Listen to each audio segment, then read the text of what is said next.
accessed the podcast of OA. Located deep within Sector 14845 and powered by the Emerald Light of Will, the podcast of OA is your guide to the Green Lantern universe. Hosted by Lantern Myron Rumsey, the podcast of OA begins now. Hey, Green Lantern fans, you're tuned in to the podcast of OA, episode number 198. This is your co-host, Myron Rumsey, and I'm joined by my good friend, Phil Bova. Phil, my friend, sounds like a little bit like deja vu because we really recorded this episode, most of it, a week ago, but you and I are back again, and in addition to talking about Green Lantern number 5, we're going to be talking about Justice League Last Ride number 4, and we've got some Green Lantern news, and of course, the ever-popular Know Your Core segment. Awesome. Yeah, it's good times. Yeah. I like recording. I still like recording. I look forward to it every time we do it. And, I like off screen or off mic when we're bantering in between. That way we can get some things off our chest before we really rail on the podcast. So I know I just don't want a lot of fans to think we're downers. We go through the ebb and flow of comic book world, and sometimes that comes with consequences. And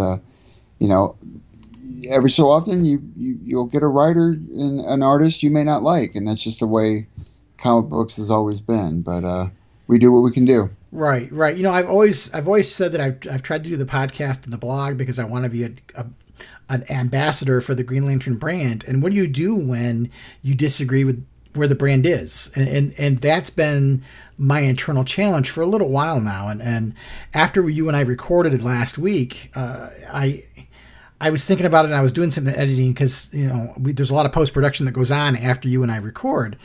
And I spend a couple hours re-listening to the episode as I tweak things and so on.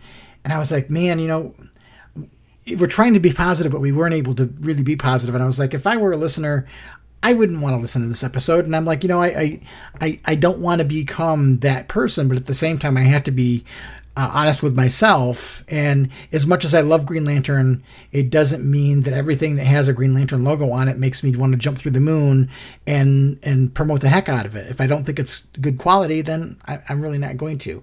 So I was at my local comic shop a couple of days after we recorded, and Heroes Your Mom Throughout Comics in Elmira, New York, by the way.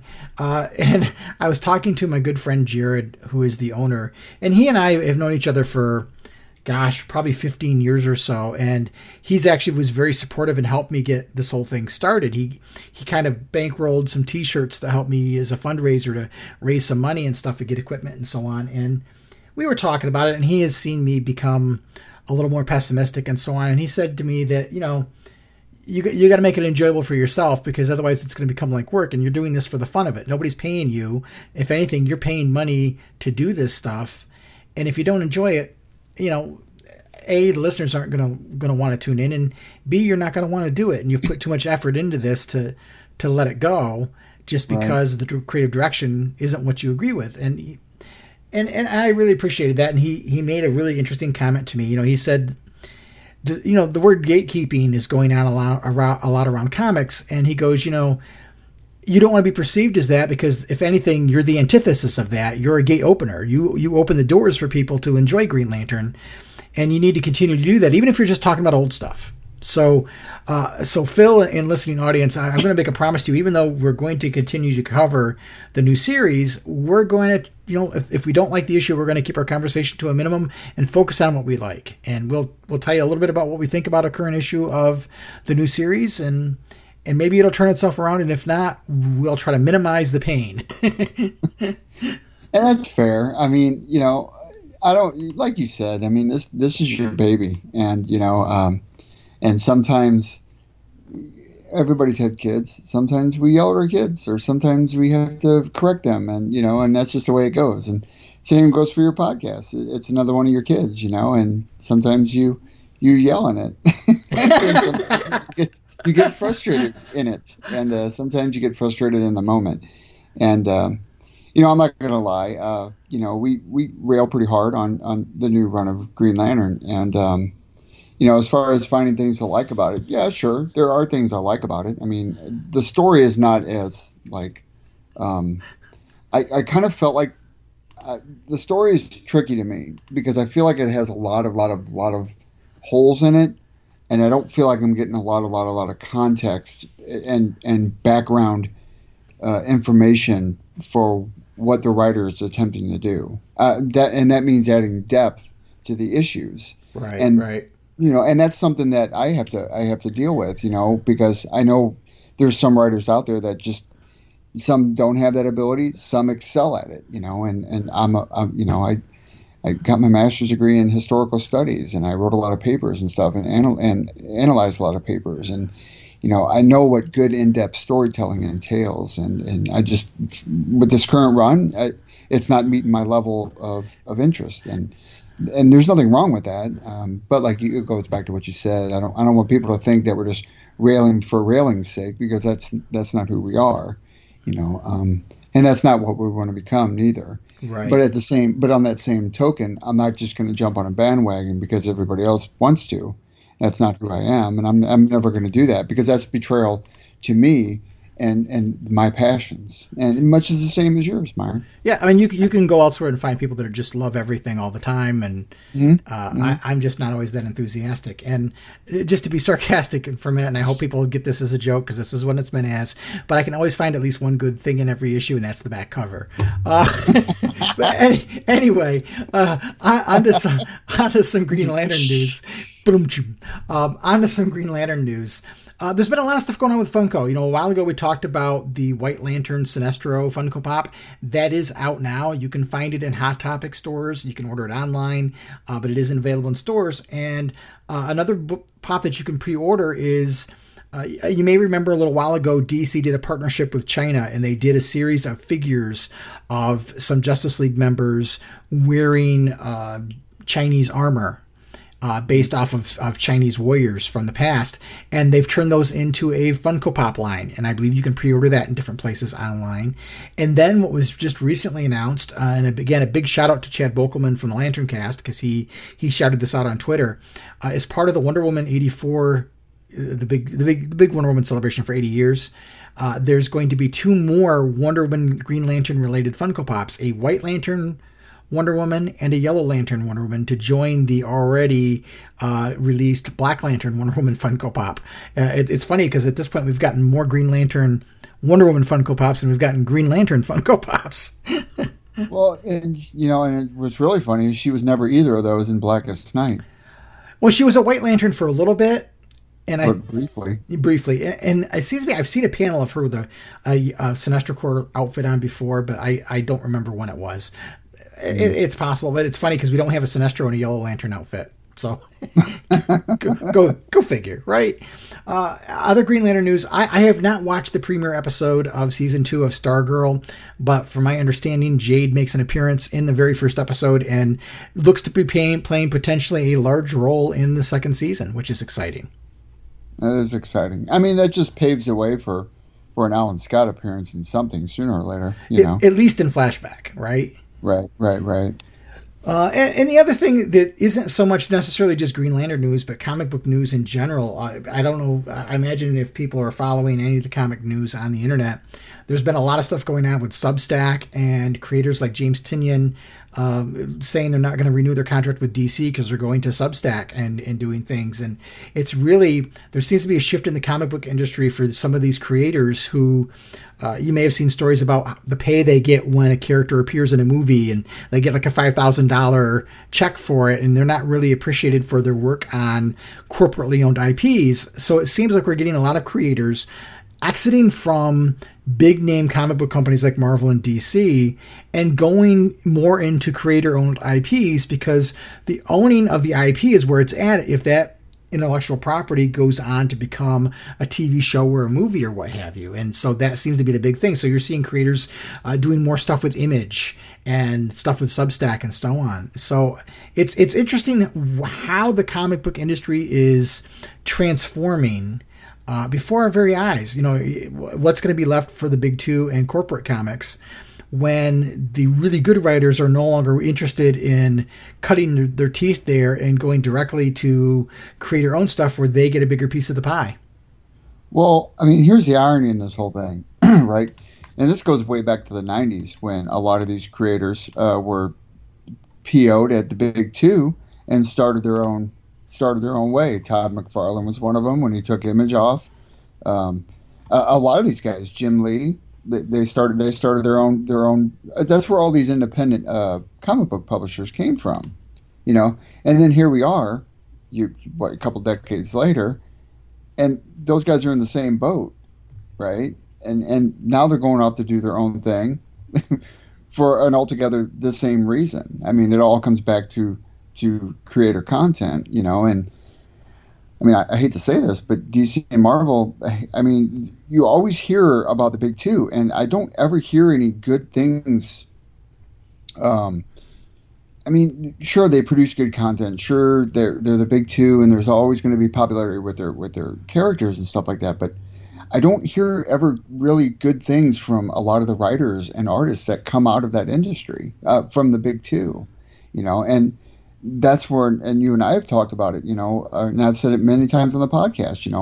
A lot of the independent publications are a really, really good content that I'm not getting over the big two, if you want to call them that. DC and Marvel. So, I mean, Jonathan Hickman was another one of those guys going to Substack. So is Scott Snyder. He's a big name.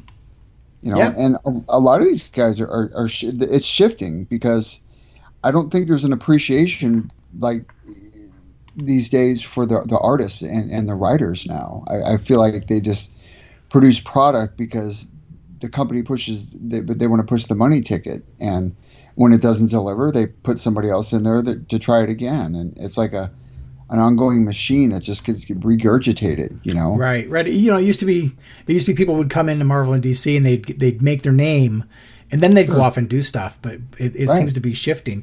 And this whole Substack thing, I haven't checked into it too much, but you see them doing not just comics, but I'm going to do a thing talking about, like, I think.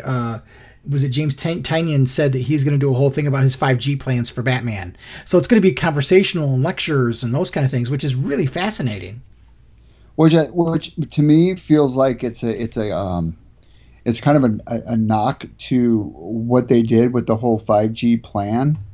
If I read that correctly, and them being able to tell tell the stories they wanted to tell to begin with before that whole mess went down. Right. With Dan DiDio and stuff like that. I have a feeling that there's a lot more behind that curtain, and I wouldn't be surprised in the next few years that some of that stuff gets released, that of all the ideas they used to have when Dan DiDio was there and before he got departed and they trashed it, as opposed to what's coming out now, and that's going to get a lot of backlash because, and DC doesn't need that any more so than it already has. Yeah. Let alone Warner Entertainment. It's very, very interesting times, that's for sure. And a final bit of news isn't really news, but just a reminder that we're coming up on episode number 200 and our 10th anniversary episode that's going to be our episode number 200. And we'd love to have some some comments from our listeners about maybe their favorite moments of the show or favorite interviews or those kind of things. So if you'd like to get out in touch with us, either send us an email to podcast@blogavoa.com, or even better, leave up to a 1-minute voicemail on our voicemail line, which is 406-POD-OA, which translate that to numbers 406-763-6362. We'd love to hear from you and make you guys a part of the show. And we've got a little bit of stuff coming up here shortly. We're going to be doing a new Know Your Core segment and talking about Green Lantern number 5 and then Justice League Last Ride number 4. Listen up, Lanterns. It's time you took the oath with Green Lantern John Stewart. In brightest day, in blackest night, don't let the podcast of Oa escape your sight. Let those who worship evil's might beware my power. Green Lantern's light.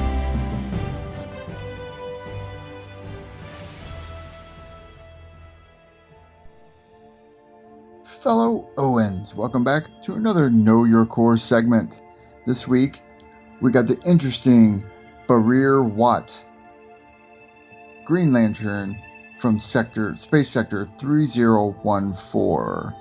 First appearance, Green Lantern issue number 4, October 2005. Created by Jeff Johns and Ethan Von Sciver. He hails from the home planet of Tumi 6. His partner is Loch Nabora. Barreer Wot species is endangered, and he faces much more than regular corpsmen. Not only must he contend with the usual miscreants attempting to destroy the Green Lantern Corps, he's also the main target for a universal poaching group. His Tumian hide is worth more than some planets are on the black market. This could be because his race eats its fallen comrades as an honor. And there you have it, another interesting member of the Green Lantern Corps, Barreer Wot. This is Giancarlo Volpe, producer of Green Lantern, the animated series, and you're listening to the podcast of OA. All right, Green Lantern fans, Phil and I are back to talk about Green Lantern issue number 5. So it's interesting, right up front before we start talking about the book, Phil, I do want to talk about the covers, because both covers for this issue show Jo Mullein on it, but she's nowhere to be found in the issue. So if you haven't picked up the issue and you were going to pick it up because you wanted to see Jo, she is not in the issue at all. I know comic books have a history of not having things that are completely accurate, but to highlight a character that's not in the book is a little odd to me, but whatever. So just one thing right off the bat. So getting into this one, the other thing I thought was interesting was that up through now, through the first 4 issues, we've led off with John Stewart's story. In this issue, flipped the script a little bit, and we start out with what the current time frame in our space, not in the dark sectors, with Kelly Quintella going up against the Sinestro Corps. So I thought that was a little odd. I'm not sure whether that's a reaction to commentary from fans who, by and large, have been saying that they find that part of the issue more interesting than the John Stewart part, or if there's a particular storytelling reason why Jeff Thorne has flipped him around. But Phil, what was your thought about this issue, or thoughts as you read this one? Well, I mean, I'll stand by what okay, so we're 5 issues in, and I'm not picking up on anything that's like, I don't know. I mean, to me, this issue was a bore. I mean, it was cool seeing the Sinestro Corps back and seeing Sinestro back.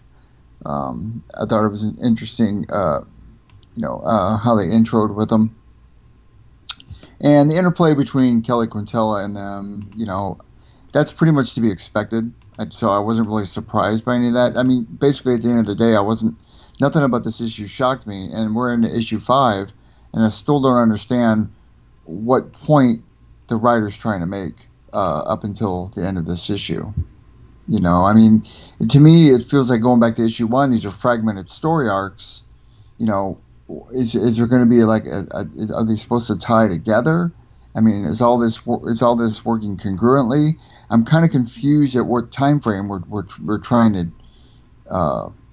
be in with this book.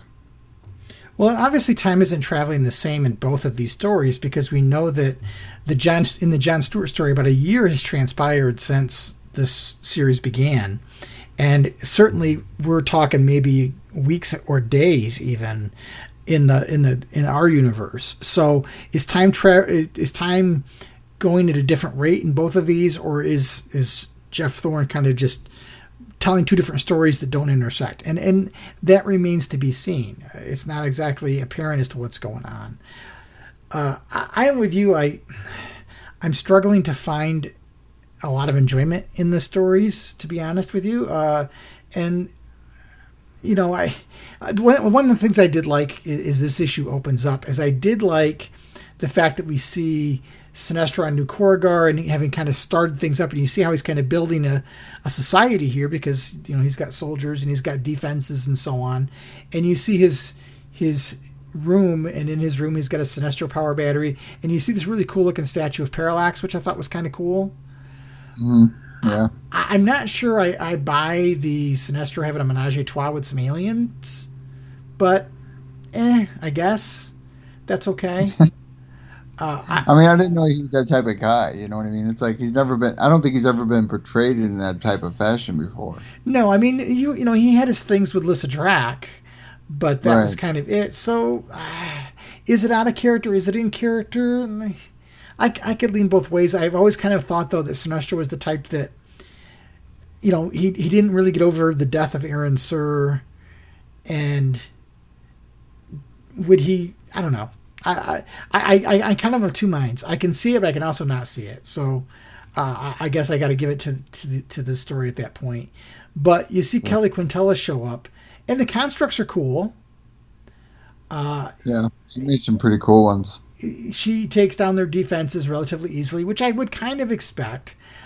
Where it went a little off the rails for me was seeing her take down the elite force that Sinestro's people send up against them. I mean, there's Orkillo and Romat Ru, who was supposed to be dead, and a couple of other characters. I think that's supposed to be Carousel, but I can't tell that for a fact. And a couple of characters I don't recognize, but they're supposed to be his elite forces. And I mean, Orkillo was a guy that was so fierce that it took Kilowog to take him down, and she basically takes down all 5 of them. Yeah, at the same time. Which is kind of, you know, Mary Sue-ish to me. You know, is this, you know, ooh, she's tough because she can take down all 5 of them. I liked her constructs calling back to her time with Young Justice. That was kind of cool. You know, you see Jeannie Hex and some of those other characters there. That was kind of neat, but at the same time, is it really reasonable to think that she's going to take down all 5 Sinestro Corps members that are trained, and she's not? Part of me wanted to see Sinestro come out and kind of take her down and cut her down to size, but at the same time, it's very Sinestro-like for him to not engage because he doesn't feel that she's worthy of his time. Exactly. That's kind of what I picked up on with, you know, he's just kind of hanging back, watching and what's playing out. Yeah. I will note, I liked Kelly's costume. I think it looks cool on her. Yeah, it's okay. It's all right.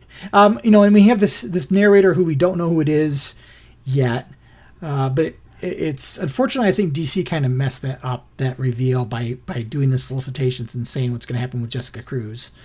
But you know, there's her narration. You know, Kelly Quintella crashes to the ground in the fight. She's calling out Sinestro. Of course, he's not engaging. So Jessica Cruz comes down and kind of comes up behind her and basically reveals what her fear is. And Kelly's fear is being alone. And so in that, kind of takes her down by herself. You know, I'm not shocked to see Jessica Cruz there. I think it's unfortunate that this wasn't left as more of a big reveal than undermining that by doing the solicitation for the annual. That really undercuts any drama in the story when that happens. But then I'm also left to question when Simon shows up, why doesn't he recognize her voice? These two are partners. Right. And I picked up on that too. What do you know? I wonder why Kelly did a John Stewart construct.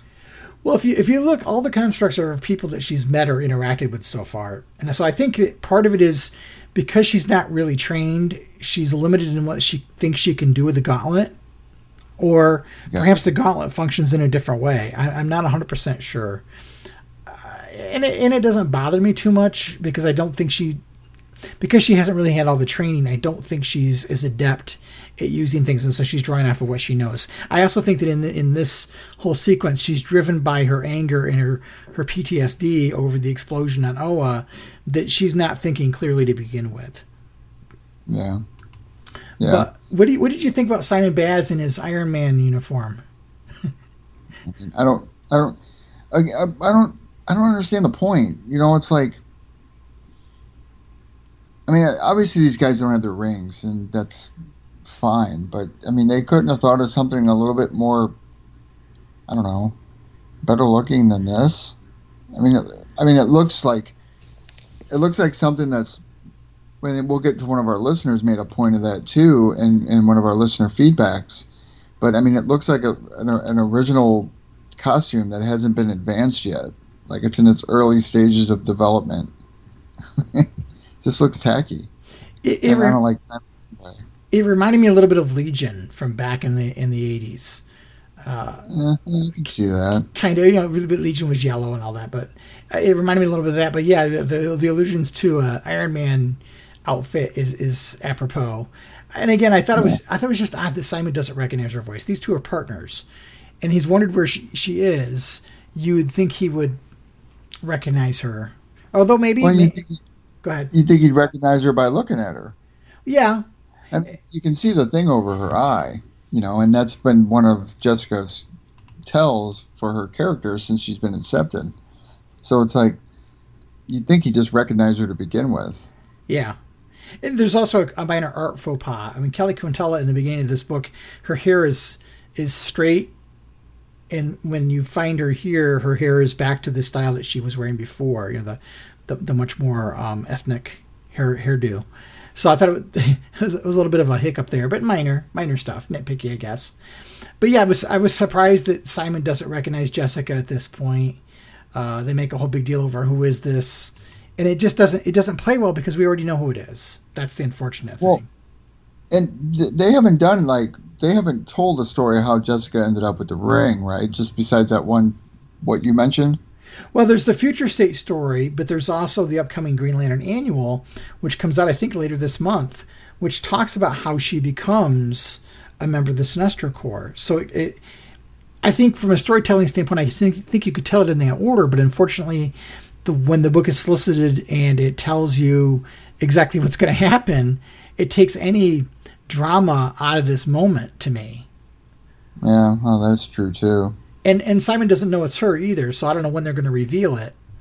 Maybe they'll reveal it afterwards, but I don't know whether Thorne was hoping that fans wouldn't pick up on it and he's saving the big reveal for later, but now it's no longer a big reveal. I'm not sure. But to me, it just kind of... It seems like there's no bite in this part of it. Well, that's why I said earlier. I mean, we're up to issue 5, and I would have expected some momentum to start being gained, because usually by issue 6 you're done with your first storytelling arc per se. Well, yeah, if you're thinking about how they collect books and trade, you're essentially one issue away from being done with a trade, and there's not a story arc. Mm-hmm. So it's hard to say. It's really hard to say, and that kind of wraps up the front part of the story of the issue, and it's still the better half, but it's. Again, for an issue with extra pages, there's just not enough. There's not enough there for me. And when we get to the John Stewart side, it's like, It's just. I mean, it's the same thing. Maybe I'm just not interested in what's happening, or maybe it's just not a story that I'm attaching myself to. I mean, I don't know. Usually, a story to me, you have a lot of meat and bones to it, and. Like, if I look back to the Morrison run and Sharp's work, it's like there was a lot of meat to it because there was a lot to unpack, and there was a lot to a lot of nods, a lot of details oriented towards the artistic talent. And when you juxtapose this next to that, it seems like it's lazy writing. I mean, there's nothing to chomp at. There's nothing that's happening that says, oh, wow, that's really interesting. I mean, yeah, I like seeing Jessica Cruz as a Sinestro Corps member, but I'm also interested, okay, well, that's cool, but I want to see how she got it. I want to see her interaction with Sinestro, because that would be the first pair-up that I'd like to see go down. Yeah, I think, in talking about, we did the review of the Jeff Johns run, and in the first 3 or 4 issues, you had a complete story. Mm-hmm. And here I'm not I'm not sure. It just kind of feels like we're spinning our wheels. Yeah. And when you get to the John Stewart side, I still, the art for me is still a problem, and I know that's a stylistic thing, but I guess we spent a lot of time to get John off planet and reunited with what's left of his group, and then you see him interacting with Selak and some of the other lanterns, and I'm not sure who one of those lanterns are that they kind of put in the foreground there. The one that's got kind of the black mask with the green around the outside edge. Yeah, I didn't recognize him either. Nope, I don't recognize him. The one that slugs John, I am pretty sure that is Bilo Kens, who is the character that we see in the Future State story, albeit with a little bit different colored hair. She's the one that pilots the ship and sacrifices herself. So I presume that's her. But again, there's nothing there about it. I mean, I don't know. I just, I don't. About that art on that page. Yeah, Yeah. And then when we finally see Kilowog, poor Kilowog, the artwork kills me, and the coloring kills me. And it's hard because I never thought I would be looking at a Green Lantern series that I didn't like. Now, I mean, I didn't like the Larfleeze book, and there's things I've liked better than others, but I've never, I don't think since I stopped reading the book in the 90s, I don't think I've ever felt this dissatisfied with Green Lantern. And I don't mean to be a downer, but that's just the way I feel. I mean, if that's the way you feel, that's the way you feel. I mean, it's up for us to sit. I mean, it's the podcast, right? We talk about the issue. We talk about what we like or what we don't. It isn't like we're off mic before we're getting ready to record saying, okay, let's see how hard we can rail on this issue. Because what would be the point of that? It's like, I'm not going to get on here and I'm not going to sit here and say, this is fantastic, it's great writing, blah, blah, blah. This and that. Just to praise something because I like it, that would be a disservice to not only the fandom, but myself, because then I'm not being true-natured to what I do enjoy and what I don't enjoy. And so when it comes to books that I'm interested in, sure, I mean, if I genuinely like it, great. I mean, the funny part was, with the first issue I kind of was like, okay, I kind of like it. And I remember saying that. Yeah. Issue 5, I'm just like at the point saying, I don't understand what is the purpose here. I mean, what are you trying to do with these characters? What's clear to me up to issue 5 is I will say this. The writer doesn't know the content material. He doesn't know what true Green Lantern myth and lore really is. I mean, he may surface, but I don't think he gets it. Right. And I think for people who are jumped on the book that maybe didn't read Green Lantern before, they don't bring that in. They don't bring those expectations with them. They may not be as familiar with Green Lantern lore, and they may very well be loving this book, and more power to them. Sure. I read some of the Eyeline reviews. A lot of people they don't read it from the same perspective that you or I are going to read it, because we're bringing with us all of our years in love and passion for this mythology, and some reviewers don't. For them, it's just another book. Do they like this? Then you have to compare it to earlier stuff. I mean, if you're going to stay true to your character, it's like with me with Aquaman. I mean, I look back to all I've read with Aquaman, and there has been good writers, and then has been times when I didn't like the way it was written. Now I still read it, and I still went through it, most of it, and I've been reading Aquaman since he came out. But at the end of the day, with us on this podcast, we've been reading these things long enough to know when, yes, we have to compare it to this because that was the last time there was really, really great content, or the last time a writer actually invested himself in the character and knew it. Now, a lot of people say they didn't like the Morrison run, and that's fair because it was written in quite a unique and different style than other writers usually do, or their purposes for writing a character. But I will say that, like it or not, Morrison knew the content. Morrison knew Green Lantern mythos. He didn't do things for a reason other than that it was a purpose to move his storyline along. I don't see what's happening here in the Thorn run next to Morrison's writing, even though you can't compare them to as a writer. But I still don't even see the basic beginnings of a story arc that alludes to something that's happening on the horizon for the Green Lantern Corps. And that's what bothers me, because usually there's something going on, other than the fact that the battery got deconstructed. And we know that wasn't his idea. Sure. That was DC. But I think in some ways DC did not help Jeff Thorne. Jeff Thorne pitched a John Stewart story, which could have been a Green Lantern miniseries.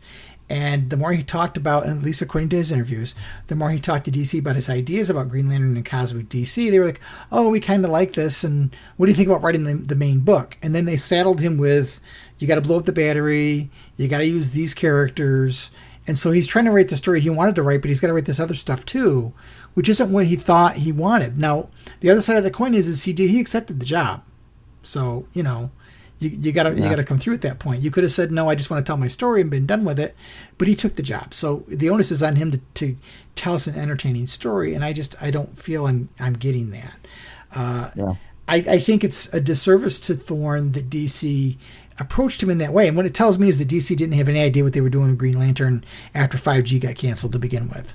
That's what it tells me. And that could very well be. I feel like the character itself, and let alone the whole core, has just been pushed to the wayside, and they're not investing anything into it because it goes back to what you said. Maybe they just don't know what to do with it. Right. And that's really odd to say because, man, I mean, I bet you 10-1 there's about 100 different listeners of ours that could probably come up with a cohesive storyline that could move momentum forward in any kind of media. And it mind boggles me that WB doesn't know what to do with their franchise. Yeah, it's a little disconcerting. And I think it does a disservice, like I said, to Thorne, because he had a story he wanted to tell, and he's being saddled with stuff he didn't necessarily want to do. But he accepted the job, so give us an entertaining story. And to be fair, there wasn't a Green Lantern Corps book back during the Morrison run either. For 2 years, that's all we had was the Morrison run. But at least we had a Green Lantern in the Justice League, and you had Justice League Odyssey, so at least you could find some of the characters sprinkled about.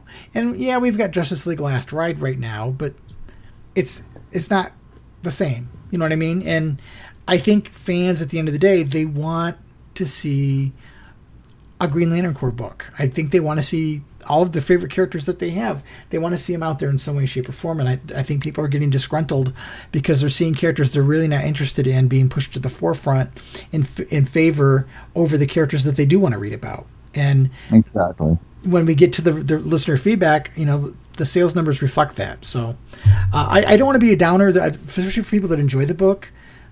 But I not want to trash on the book, but I'm just not finding anything in it. And don't come at me with it's because it says it has Hal in it. I've read lots of books that don't have Hal in it, but I find things in them I enjoy. I'm literally not finding anything I enjoy. That's how I feel. Yeah, and that's fair. I mean, I'm the same opinion. I'm at a crossroads with it. How many issues did he sign up for? 12? I don't know. So, I mean, we're on issue 5. Like I said, we're on issue 5. I'd like to see stuff starting to happen, but I just don't feel like there's, like you said, go back to what we said earlier, there's no momentum to it for me.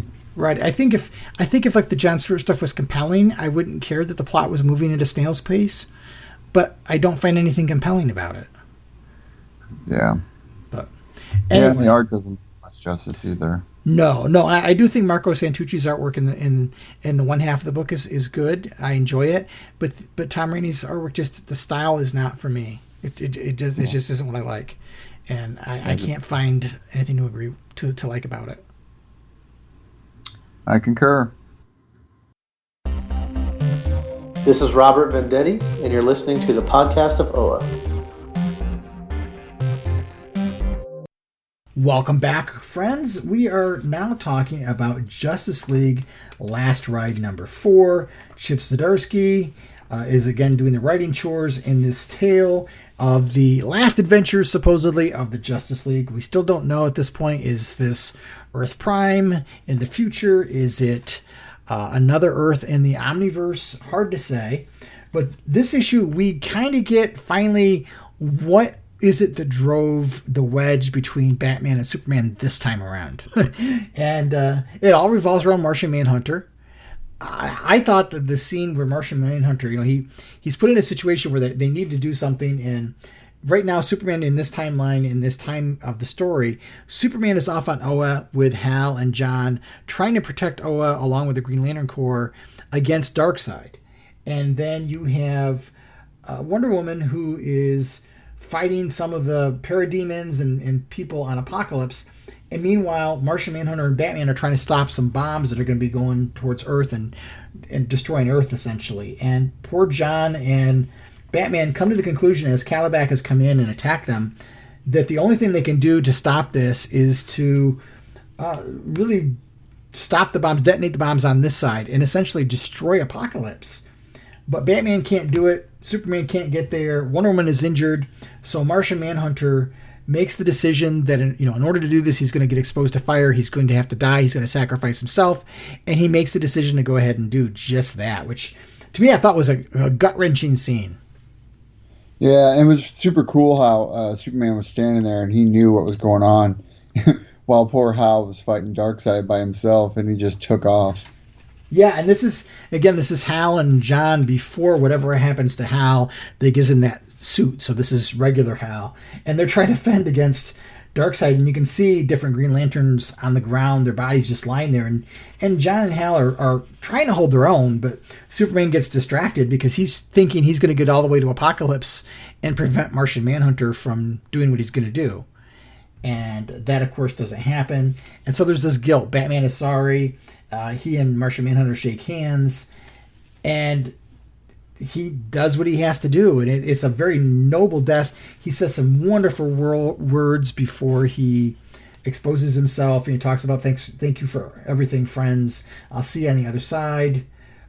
Just, he says you're the greatest people I've ever known, which I just, you had to kind of like, but it was a neat scene. To make a more positive tone, it was a cool interaction between an otherwise unlikable character that I have towards Batman. It was a good scene with Batman. And yeah.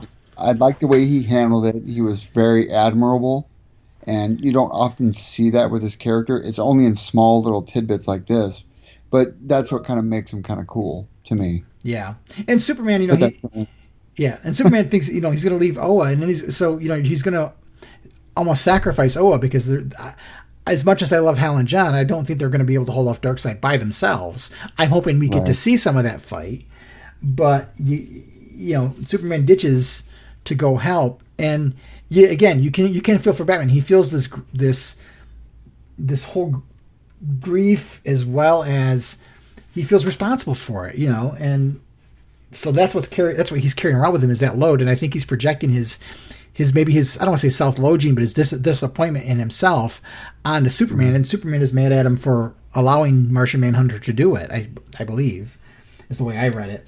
Yeah, that's kind of how I felt too. And then things make a transition back to the regular timeline, the main timeline, and John and Wonder Woman are out in space defending against an armada, and they're fighting their way, and Batman and Hal are back on Apokolips trying to figure some things out, and it forces Batman to kind of relive things because he's going back through the same places where he and John were. But the interesting comment is we finally get some revelation as to what's going on with Hal, and that's that he is a walking power battery now, which is what you and I were kind of theorizing was going on. And I kind of wonder if when we see Hal and John have to fight on Oa alone, does Hal go into the power battery and absorb all the power to take Darkseid down? That's a good theory. So I kind of see that as potentially happening. But he talks about how Batman says, Superman blames me and I do too. He's right, that kind of thing. And meantime, Superman and Wally are talking to Lobo, and Lobo really kind of lays out the line again that, I'm just a guy who takes jobs for money, but you guys destroyed everything on Apokolips. And, they got the people off. Apparently Hal and the United Planets got people off of Apokolips, the survivors. But as they're fighting, we see John and Wonder Woman meet the second person in the party, and that's Mongol. Yeah, I was surprised that was him. I was surprised he showed up. Yeah, I was too. And he looks cool too, man. The artist really did a knock-up job on this book. Yeah. The book really looks good. It was surprising to see Mongol show up. So not only did he have Darkseid, but he's working. Seemingly, he's working along with Mongol. And so now you're kind of wondering, well, who's really behind all this? And just as you start thinking about that, Wally and Superman start talking about the same thing. Well, did Lobo really do this, or is somebody else behind it? And then Superman senses something coming on the horizon. And what is it? But a whole bunch of manhunters and Phil, your favorite cyborg Superman. Yeah. He looks bad. Awesome bad. I was going to say bad but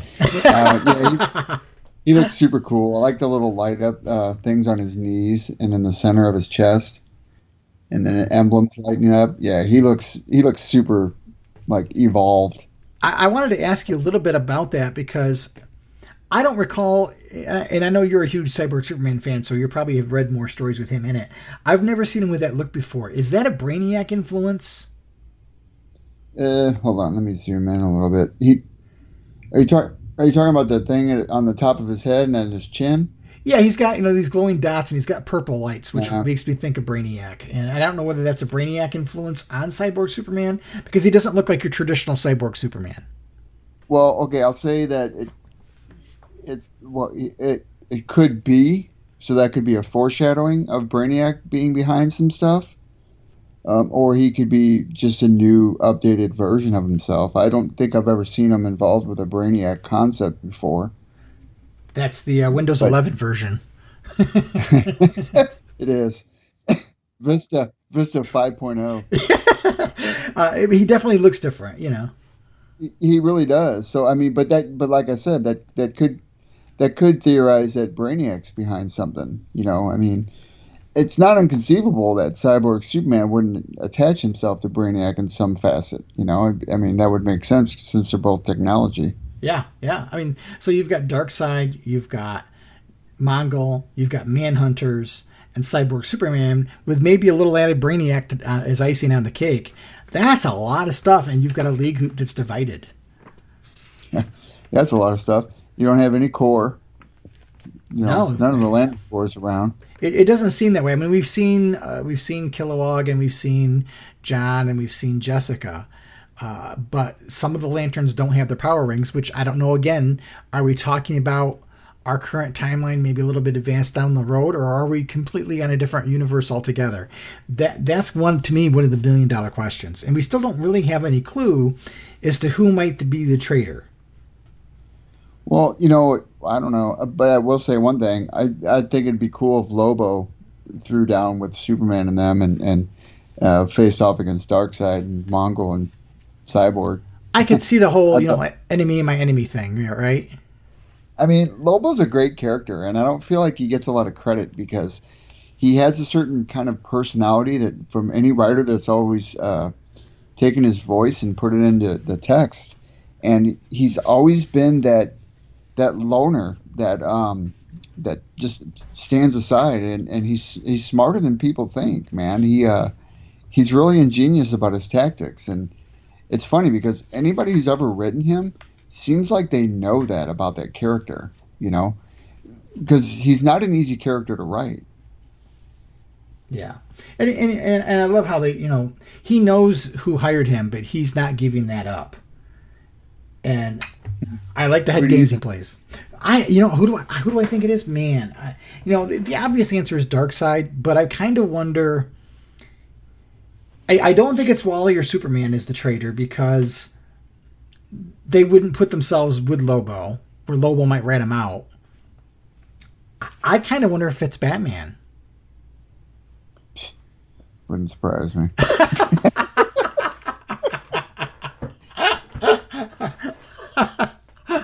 I mean, Well, I'm thinking he's got the money to do it. Nobody would really suspect him. Did he set this trap for Martian Manhunter because he knew it involved fire? It's hard to say. I would love for it to be Batman just because I think it would be an interesting story. Yeah, that would be cool. Yeah.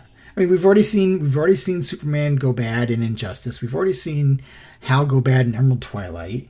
Even though if this is an Elseworlds air quote story, then why not let it be Batman for a change? That's fair. Yeah, I don't know. I'm finding this book really engaging. To me, it's not deep, but it's got great character studies, great character work in it, and it's just action-packed, and I don't know. I had no idea. I did not expect Mongol, and I certainly didn't expect to see Cyborg Superman in this issue. To me, it felt like an actual it actually feels like a Justice League book. Right, right. I mean, I don't read the current one, so I don't know what's really going on in that run. That's one of the books that I dropped because I didn't really like where it was going. But this one feels to me more like a Justice League title than the other one does, or did at the time I left it. Yeah, I agree. It feels big. Yeah, it really does. I mean, Zdarsky can write, man. I've read some stuff from him before, and my friend Brian talks about him a lot. And the guy's got talent. He's just like oh gosh, what's his name that wrote Injustice? Tom Taylor. Oh yeah, Tom Taylor. He kind of writes a lot of like Tom Taylor does, or it feels like that's where his universe lies, off the cusp, you know. Yeah, and when I say big, I don't mean eventy. I just feel like when I pick up an issue, I feel like it's important, or I'm going to get my $4 worth of entertainment out of the book, and so far definitely. I have. Yeah, this one definitely fills that void. It's like I said, it's not deeply serious, but obviously it's a serious tone because it's the final adventures of the Justice League.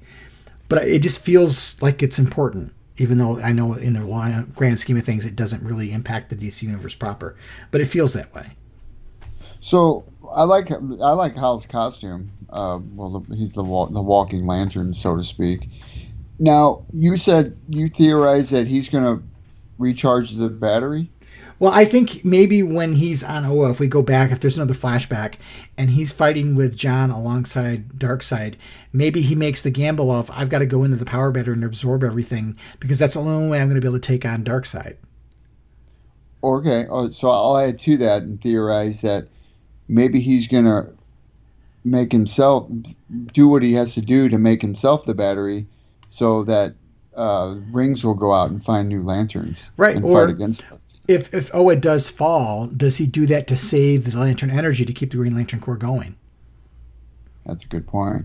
And a side note to that, and I'm kind of confused about this. So, and this is coming from a longtime Lantern fan. So, I mean, Oa has always been their home planet with the central battery there. Now, I guess in all the confusion, I'm trying to understand why they wouldn't just make Mogo their permanent home base, because it is a living Lantern planet. They did for a while. Yeah, they did for a while, yeah. But I don't understand why they wouldn't just do that in general, because Mogo's, it's mobile. It can go wherever it wants. Right. Yeah, I know. I kind of like that period of time when Mogo was the home of the Green Lantern Corps. It was a neat concept because you basically had a mobile base. You could go to where the trouble was. Yeah. Or you could hide, and sure, you wouldn't have Darkseid tearing up your whole entire base. Yeah. Anyway, just a thought. I agree. I thought when Oa was destroyed for the umpteenth time that it was an interesting idea to use Mogo as a base. Maybe just from a dramatic storytelling point of view, if you've got Mogo there, even though it makes logical sense, maybe it minimizes the threats you can have on the Guardians and the Green Lantern Corps. Maybe. I don't know. I always thought it'd be a cool concept if like Oa stayed destroyed and that became like the quote unquote ancient ruins of the Green Lantern Corps, and of course Mogo would be their new home world or whatnot, and it'd be like the ancient temples where people would go to find whatever they were looking for, kind of like the Jedi kind of thing, Yeah, it would be interesting. I think it was an interesting concept that to me, I agree with you. To me, it makes all kinds of logical sense, but maybe from a storytelling perspective, it doesn't. I don't know. But anyway, very, very fun issue. I really, really enjoyed it. To me, it was. I haven't read all of my books for this month, but so far it's my favorite. Yeah, it was rewarding. I don't have that many books to read anymore, and I'm reading independent stuff now. But my DC stuff is dwindled. Yeah. Yep. All right. Well, hey, we'll be back and in a little bit, and we've got some listener feedback, and so we'll be back shortly.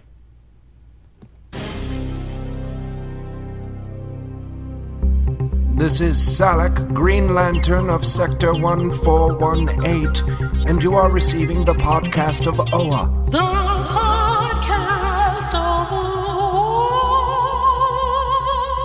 Green Lanterns Myron and Phil. Our first piece of listener feedback comes from Mark. His comment is about the current run of the Green Lantern series. Commencing transmission in 3, 2, 1. I started following Green Lantern after a long time away and consequently found your podcast. I appreciate the depth of knowledge and history you guys have with Green Lantern. I would just ask you to consider giving this Thorn run a little more time to develop. He's trying to introduce 2 relatively brand new Green Lanterns, and it seems like you are not giving it a fair opportunity to play out. I understand it's because of what he said about Hal, but I choose to separate that from the current Green Lantern story being told. Thanks, Mark. All right, well, let's see. You're a longtime listener, a longtime follower, or you just found the podcast, but you've been following for a long time. So, giving Thorn more time to develop, yeah, I mean, that's fair. Don't get me wrong, but I'm just trying to wonder how much longer he would need. 5 issues in, you should have a pretty good grasp on where things are going in some kind of direction. And to me personally, at this point, I don't feel that with his writing. I feel it's fragmented in areas, and I feel like there's no cohesion to the story arcs that are building. And I think by issue 5, you should pretty much have a firmer grasp on that. But I mean, that's fair. I mean, maybe it needs to take more time to develop. I'm not sure. What do you think, Myron? Well, first of all, Mark, thanks for joining us on the podcast, and I hope that our criticism of the book doesn't pull down your experience in any way, shape, or form. I've been reading Green Lantern, since the early 1970s, and so I've been through the ups and downs, and I've seen a lot of different things. I've seen time periods when Hal wasn't there. I know people like to throw that in my face, but because I'm a big Hal fan, but this isn't the first time Hal hasn't been the star of a book. That doesn't really bother me so much. I mean, his comments about Hal are disparaging, and to think you gave the reins to somebody who feels that way, to me, I have a problem with. But I'm not going to blame the run or blame the book for the actions of a knucklehead. But I like Phil says, we're 5 issues in, and I'm still waiting for the story to show. I'm not engaged with it, unfortunately. I don't know how much time Thorn needs to have. I'm a little concerned that he may not get the time to complete whatever he's trying to tell us. I do think, as I said in the last segment, I think that DC kind of did bad by Thorn, because Thorn pitched a particular story, and he's not really getting to tell that story.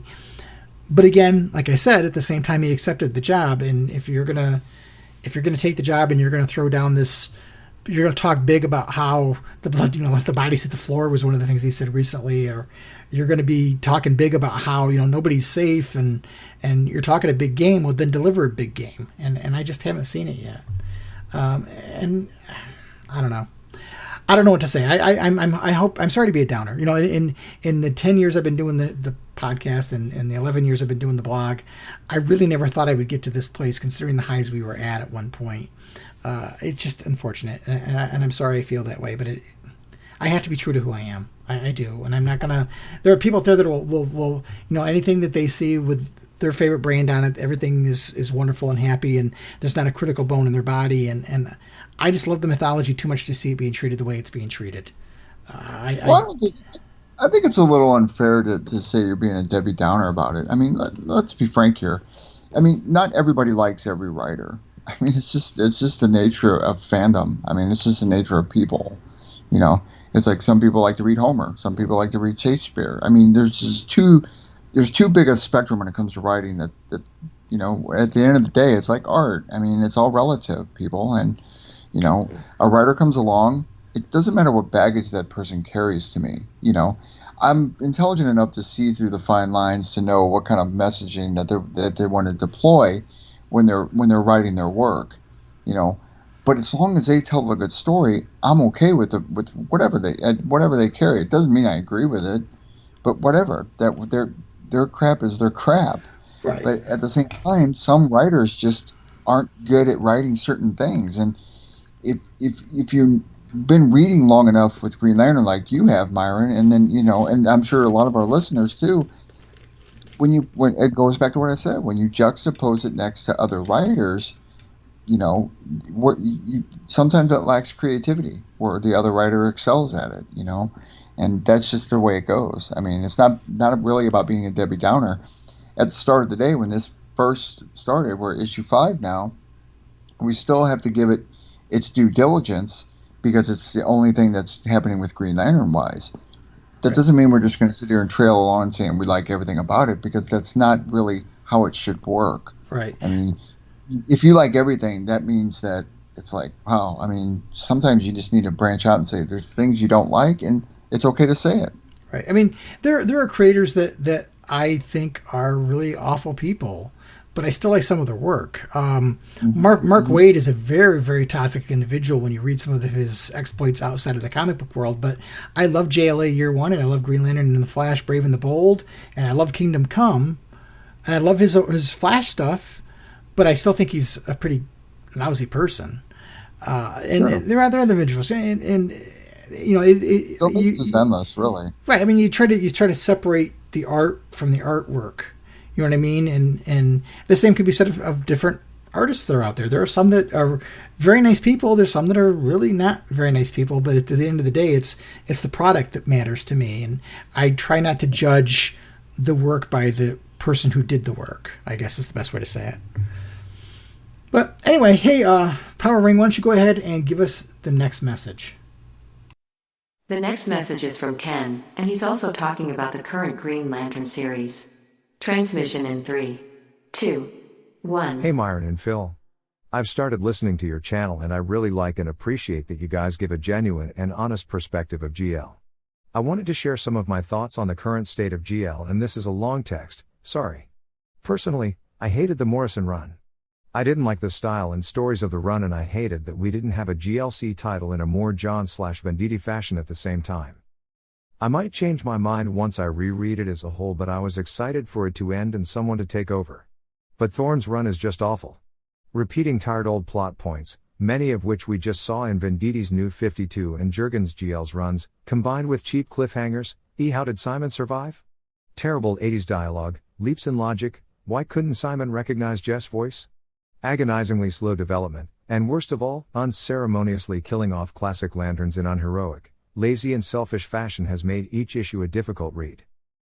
I'd argue that Thorne genuinely does not understand or appreciate the magic of the core and is trying to turn it into a generic sci-fi story in future state. It seems like Thorne is poking holes in the mythos without regard to what made the universe fun and unique. Should the GLs wear spacesuits and armor under the ring?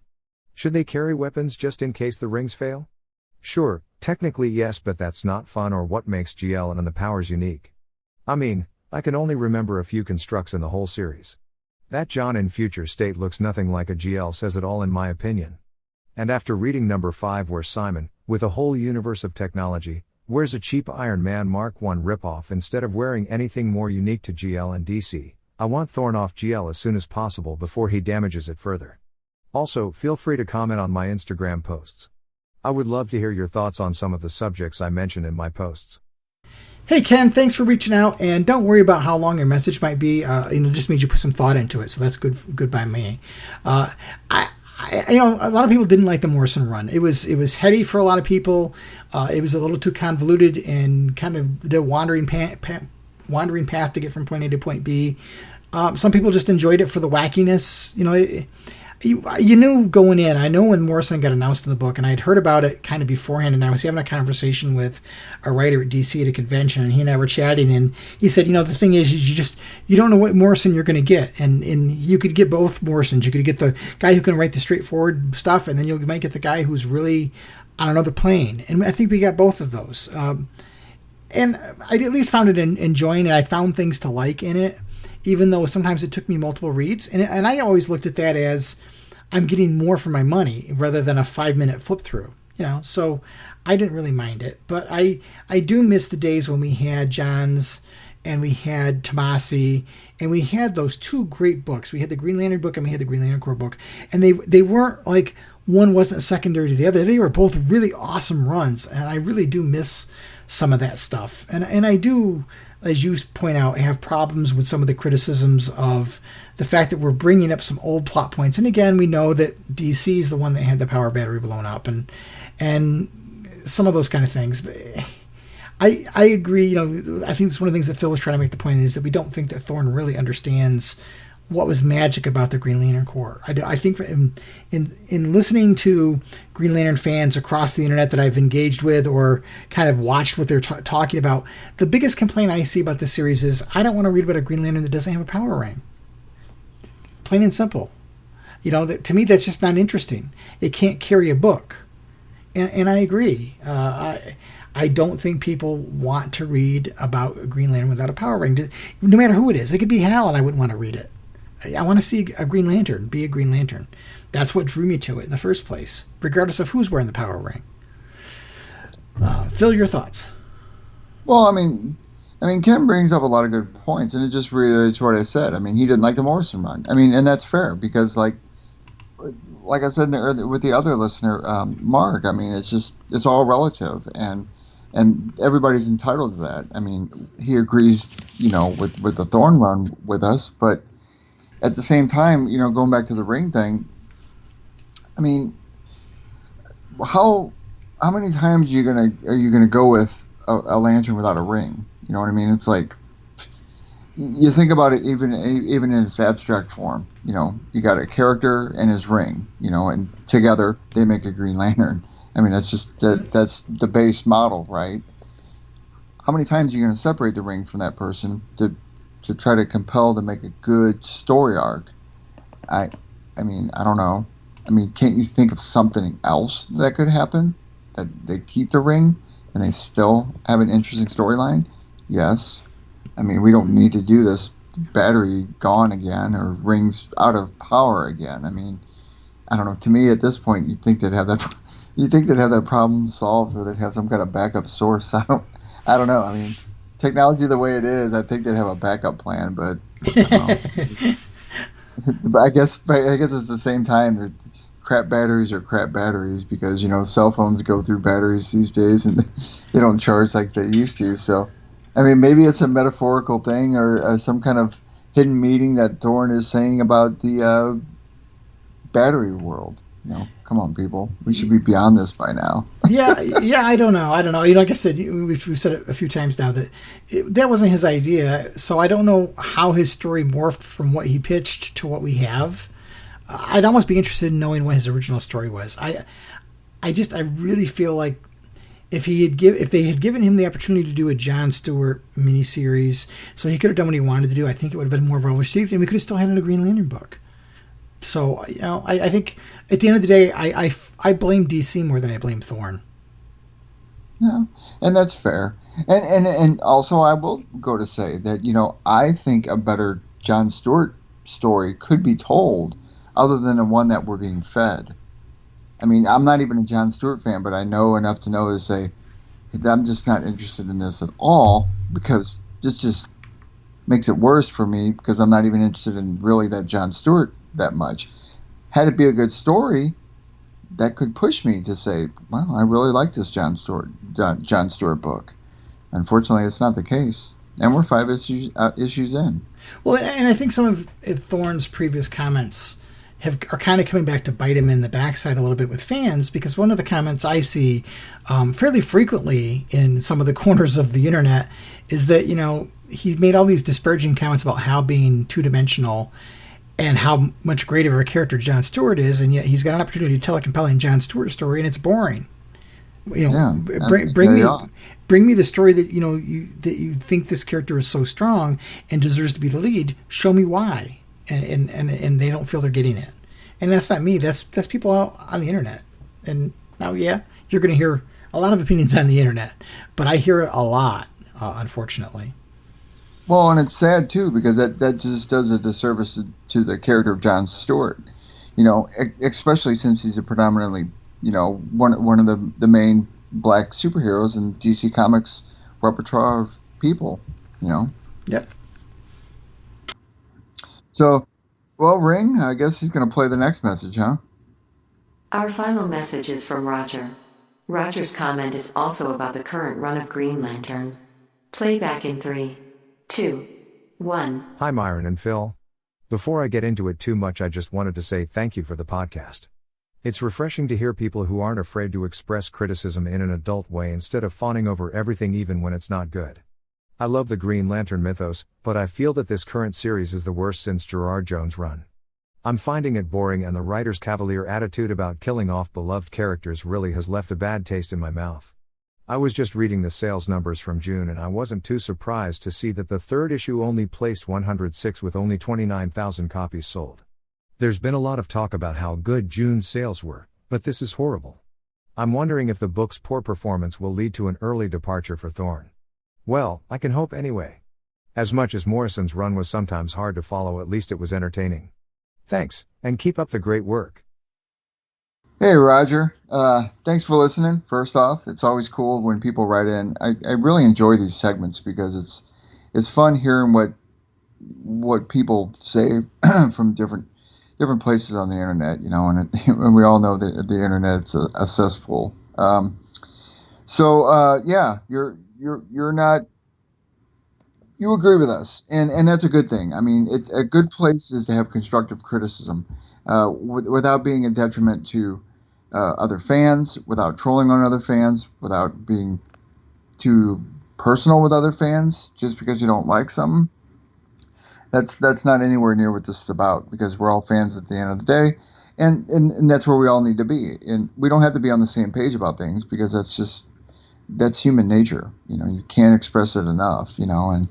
And I have my little trip moments where I rail on Batman and Simon Baz, and everybody tolerates it. But it's also a running joke at this point, and it's fun because we got to have something to laugh about. Sales numbers, I'm not surprised with this book. I mean, Myron texted me one day when I asked about it or whatnot, and I think you had mentioned something to it to me off mic. Yeah. One of the things that Roger brings up is the sales numbers, and there was recently a lot of stories about how June of this year was a great month for comic book sales. And when you go and look at the sales numbers and you look at the sales charts, as Roger points out, Green Lantern #3, and again, this is before knowing that Arisha and Isamat Cole were dead, so you can't say it's backlash to that. It was only in 106th place. Now, if you go back a couple of years prior, the Green Lantern book was number 47, and it was selling nearly 50,000 copies. So, at 29,000 copies, that's a little scary. Now, we know that's kind of an estimation, but a lot of it's based on the orders from the comic shops. We know that those numbers are always a little high. That's scary to be 3 issues in and be that low. So yeah, that's what I was going to say. The 3-issue mark is where it's really, really critical. Yeah, I mean, you expect between the first and third issue you're going to have a drop, but I don't know what the first issue sold at, but 29,000 copies for the third issue of a series is not good. And we talked earlier about, well, how long is he going to be in the book? Well, I don't know. And we don't know if the 29,000 copies estimation is on point. Is it high? Is it low? I don't really know, because we don't have a real metric anymore these days. Since DC and Marvel have kind of all drifted away from Diamond, I think people are trying to grab the information from various places, and it's not always as accurate as it could be. But it's disconcerting to see that it's at 29,000. Will he get to finish his story? I don't know. And I don't know how long his story is set to run before he goes into his second arc. We know it's solicited through October. We haven't seen any November solicitations yet, but I can't imagine DC would move that quickly to change the book unless they really are getting bad taste in their mouth about how this whole thing is going. I don't know. Well, let me ask you this. Let's say there is an early departure and he doesn't finish his story. Does it impact what's happening in the story so far? I would have to say that to be a Debbie Downer, as you would say, but at the same time, I mean, 5 issues in, let's say he's on 6 is his last one because of sales or whatever. It doesn't matter. Put whatever hypothetical you want in there. I mean, does it really impact anything? Because it's like a blip on the radar. What even happened in those 6 issues? Yeah, forget about it. I might pull a Dallas. If it was me, I might pull a Dallas and have Jon Stewart wake up in his bed and it was all a dream. but all a horrible, horrible dream. But I don't know. I don't know what this means. If it means anything, I don't want to put too much stock in it. I don't want to preach doom and gloom because I don't know what goes on behind the scenes. I don't know if those numbers are accurate. It's certainly the numbers that are being reported are disconcerting, as I said. But what is DC's expectation? It's probably just going to be the status quo. It is what it is at this point, and I mean, it's just going to continue on. I'm sure they'll probably. I doubt that DC would take him off the book any kind of early. They'll probably give him a good 12 out of it, maybe. Maybe. I don't know how many he's contracted for, so I guess it remains to be seen there too. So we'll see. I'm not.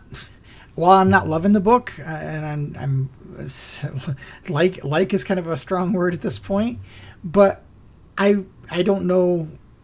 I don't know what they. I was afraid to find out what they would replace it with. So yeah, it's hard to tell at this point. I mean, it depends on where your bar is being set, and to me, it just doesn't seem like there's a stable bar for the Green Lantern universe. I don't know, but I'd like to be in a bar right now. But fair. But anyway, I hope that I really think I worry about DC Comics because I see sometimes a continued lack of leadership, and I just don't see anything. I'm enjoying Justice League Last Ride. I'm enjoying Infinite Frontier. But other than that, I feel so disengaged with the DC Universe. I haven't felt this way in a long time, and I don't know what to think about it. I really don't. Yeah. I just don't think they have a good category of content like they used to anymore. I think kind of in the back of my mind that when the 5G thing hit the skids and Didio got let go, that there was like, oh, what are we going to do? What are we going to do? And I don't know if there's really a plan. And maybe that's just me editorializing based on what I'm seeing. I don't know. But I kind of sometimes feel other than the Bat books, there's not a big sense of direction. Other than the Bat books, you said it. Anyway, if you would like to get involved with the show, we would love to hear from you, and hopefully we can be more optimistic in the future. So let's take a quick break, and when we come back, we'll sign things up and wrap things off. You can become a part of the show by leaving a message up to 1 minute long on our voicemail line. Call us at 406-POD-OA. That's 406-763-6362. You can also email us at podcast@blogofoa.com. We'd love to hear from you.